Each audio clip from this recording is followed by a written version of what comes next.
Hello everyone, welcome to our merchant navy decoded YouTube channel. So आज हमारे साथ है Snehit Santosh which is selected in NUSI Goa for Jan batch 2025। So Snehit, first of all how are you?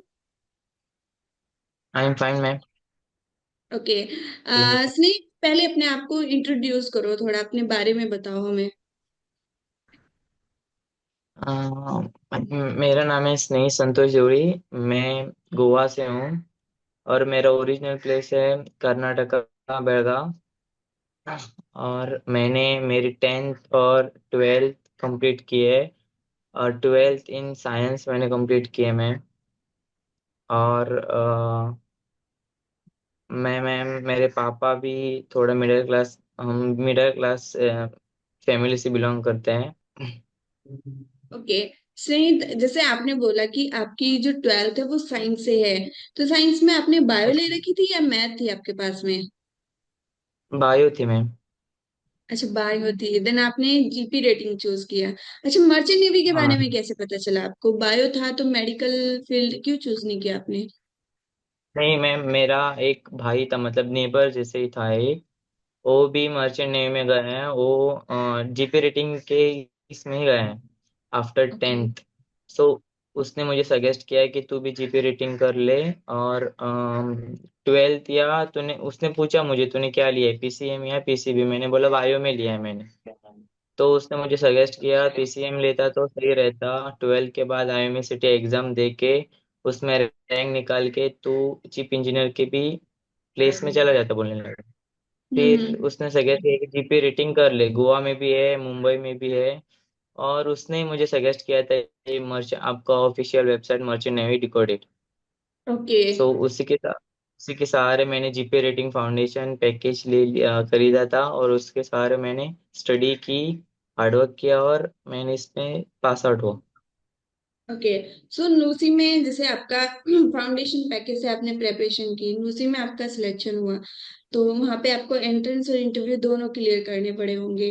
तो interview में आप, sorry, entrance में आपसे क्या क्या क्वेश्चंस पूछे गए थे स्नेहित? हाँ, एग्जाम में तो बस जर्नल इंग्लिश ही पूछा गया था और ग्रामर था। ऑल अबाउट ग्रामर ही था मेन। उसमें पूछा गया था पैसिव वॉइस, एक्टिव वॉइस और पैसेज आया था। पैसेज और लेटर कौन सा एक चूज करना था, मैंने पैसेज लिखा और लेटर भी लिखा है। और जस्ट एक पैराग्राफ दिया था उसमें से, वो पैराग्राफ रीड करके उसमें से आंसर्स लिखना था। लाइक अनसीन इतना है। Passage, right? हाँ, ऐसा इसमें। और ओके। फिलिंग द ब्लैंक दी। Okay.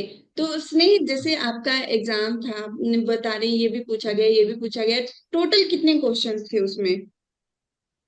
Total overall ma'am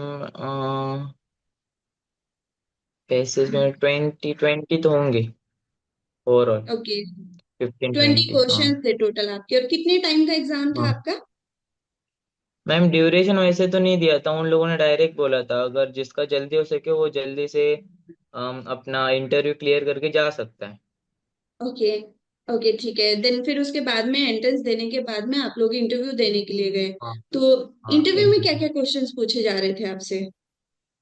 interview में मैम मुझे पूछा गया पहले इंट्रोड्यूस योर सेल्फ।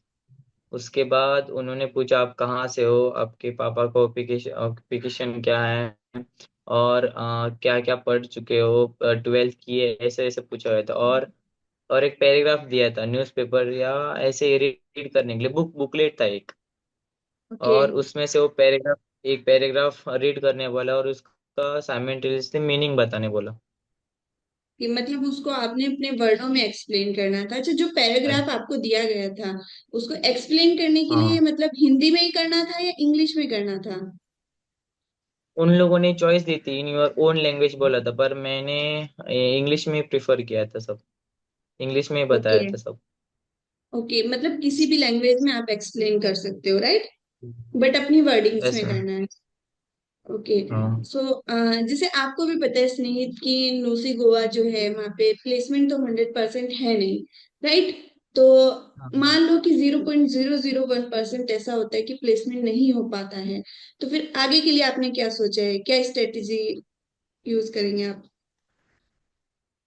मैम फिर से और एक बार ट्राई करूंगा मैं अपना, इन अच्छे कॉलेज में करूंगा, साइंस एमईटी है वो कौन सी कॉलेज है उसमें। ओके, देखो आप लोगों के पास एक और अपॉर्चुनिटी है। वैसे तो देखो कोशिश करना कि कॉलेज से ही आपका प्लेसमेंट हो जाए, बट आपके पास में सिनर्जी का भी मौका है। अब साथ साथ में जैसे आपकी प्री सी ट्रेनिंग चल रही है, आपका 6 मंथ का कोर्स चल रहा है, तो जो जीएसके एमईके का पोर्शन है उसको अच्छे से प्रिपेयर करना है आपके, ताकि आप सिनर्जी के लिए भी प्रिपेयर हो। मतलब आप अपने पास में एक अपॉर्चुनिटी साथ में लेकर के चल सकते हो, अच्छे से प्रिपेयर करते हो तो। अच्छा, जैसे आप बोल रहे हैं कि आपने फाउंडेशन पैकेज लिया था, तो वो जो फाउंडेशन पैकेज है वो आपके लिए कैसे कैसे और कितना हेल्पफुल रहा है? हेल्पफुल तो बहुत रहा है मैम, पर बेसिकली नूसी में तो कुछ मैथ्स और फिजिक्स एनुअल ये कुछ पूछा नहीं गया था, बस जहाँ ग्रामर और नोटिस राइटिंग रिपोर्ट राइटिंग था वो सब बेसिकली सब पूछा गया था। ओके, सो आपका जो ग्रामर वाला पोर्शन था वो बेसिकली आपसे ज्यादा पूछा गया था। ओके इंग्लिश इंग्लिश में सब था। ओके। सो स्नेहित, जैसे आपने ये फाउंडेशन पैकेज को पढ़ा है और नूसी का एग्जाम भी दिया है, इंटरव्यू भी दिया है, तो देने के बाद में आपको एनालाइज किया होगा, तो आपको ऐसा क्या लगा कि इस फाउंडेशन पैकेज में और इम्प्रूव कर सकते हैं हम? क्या ऐसी चीजें लगी वै, आपको? वैसे तो कुछ नहीं है मैम, सब ठीक ठाक है, पर फाउंडेशन पैकेज भी हेल्पफुल ज्यादा है, जो कि पढ़ सकते हैं 10 से लेकर, और नॉलेज भी बहुत अच्छी है, और ग्रामर तो अच्छा पढ़ाया था सर ने। इंग्लिश ओके जितना ग्रामर सर ने पढ़ाया था वो सब सब कुछ मेन मेन उसमें ही आया था, और जैसे कि कैसे लिखना है रिपोर्ट, लेटर सब मन स्टैंडर्डली सब कुछ अच्छा ही बताया था, वैसे ही मैंने भी लिख के आया हूँ। कि एरविन सर की क्लासेस आपके लिए सबसे ज्यादा हेल्पफुल रही है? यस मैम, ओके मैं ओके इंग्लिश इंग्लिश। ओके। तो जैसे आप अभी मतलब न्यूसी गोवा में जा रहे हैं प्रेपरेशन करने के लिए, तो आपने बोला कि आपके फादर उतने फिनेंशियली स्टेबल नहीं है, तो फीस का यस कैसे मैम, करेंगे फिर आप, फीस का अरेंजमेंट? क्या इसका एजुकेशन स्टिल लोन मैम, वगैरह के हैं वहाँ पे, या इंस्टॉलमेंट में दे सकते हैं, वन टाइम ही पे करना है, कैसे वहाँ पे? नूसे में तो ये लोन नहीं है, लोन अप्लाई के लिए नहीं है, इंस्टीट्यूट तो नहीं ये करती है, पर हम स्टिल मेरा मेडिकल हो चुका है, पापा ने बोला है स्टिल थोड़ा टाइम देते हैं, अरेंजमेंट करना है पैसों का, सो इन 2-3 दिनों में अरेंजमेंट हुआ है तो सही है मैं। ओके, तो मतलब कॉलेज टाइम दे देता है अगर आपको टाइम चाहिए होता है, राइट? हाँ, मीन्स लास्ट 30th नवंबर टाइम है उनका, 30th नवंबर लास्ट टाइम दे दिए। ओके ओके, ठीक है। एंड अच्छा, जैसे स्नेहित आपका भी सिलेक्शन हो गया है, कॉलेज में आप चले गए हो, तो आपकी रेटिंग वाली जो जर्नी है वो स्टार्ट हो गई है, तो इन फ्यूचर आप अपने आप को कहाँ पे देखना चाहते हो? इन फ्यूचर में अभी तक तो कुछ सोचा नहीं है, पर हार्डवर्क करने से सब कुछ मिलता है ये तो पता है, अच्छे से पढ़ेंगे और एक अच्छी कंपनी में सिलेक्ट होंगे, और इन फ्यूचर सब कुछ अच्छा ही देखेंगे। ओके, तो आगे की कोई प्लानिंग नहीं है आपने कि मतलब मैं रेटिंग्स में ही रहूंगा या फिर ऑफिसर रैंक के लिए जाऊंगा, ऐसा कुछ नहीं सोच के चल रहे हैं अभी आप? वैसे सोचा है मैम, पहले तो बोसन बनना है, उसके बाद ऑफिसर इसमें जाना है, उसके लिए भी पढ़ना पड़ेगा ही मैम, वो भी पढ़ लेंगे। अच्छा ओके। देखो स्नेहित, आपको ना ऑफिसर बनने के लिए बोशन बनने की जरूरत नहीं है। अगर आपकी 36 मंथ की सेल कंप्लीट हो जाती है, देन उसके बाद आप जा सकते हो ऑफिसर रैंक के लिए, यूकेसीओसी के लिए। ओके ओके, वहां से ही स्टार्ट करूंगा।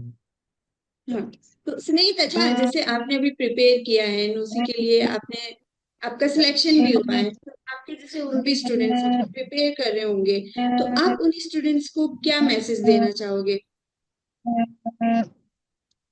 मैसेज तो बोलूंगा मैम कि पढ़ लो जितना हो सके, और अच्छे से प्रिपेयर करो, और जीपी रेटिंग में इफ अगर 10 से कर रहे हो तो जीपी रेटिंग चूज करो, अगर 12th में पीसीएम करके ही आगे आईएमए सिटी का प्रे वो ज्यादा बेटर ये है। देख के एंट्रेंस एग्जाम, हाँ वो भी बेटर है। ओके, सो आप यही बच्चों को रेफर करना चाहोगे कि अगर 10th ही किया है, कोई और ऑप्शन नहीं है, तो जाओ जीपी में, अदरवाइज आईएमयू के लिए जाओ, राइट? हाँ आईएमए के लिए। ओके, ठीक है Snehi, thank you for sharing your journey. Thank you ma'am.